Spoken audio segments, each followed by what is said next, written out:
Welcome to Guide Guru. We hope this video helps. You start by verifying prerequisites.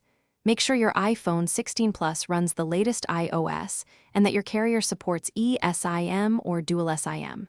Once done, locate your physical SIM and the eSIM QR code or carrier activation info.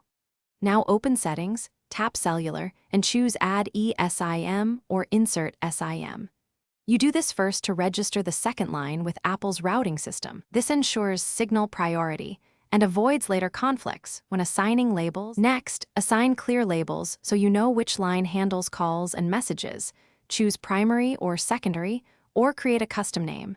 Then set cellular data preferences and toggle data switching if you want calls to use the other line when data is active. Make a 5G versus 4G preference per line to balance speed and battery. Lastly, enable or disable iMessage and FaceTime per line, and confirm your default voice line, so outgoing calls and texts use the correct number. To finish, test both lines.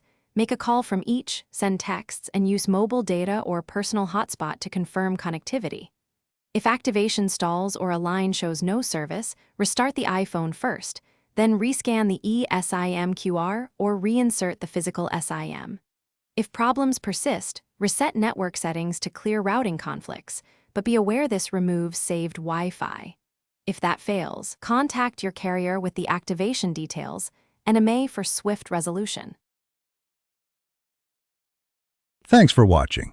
Consider subscribing if we helped you today.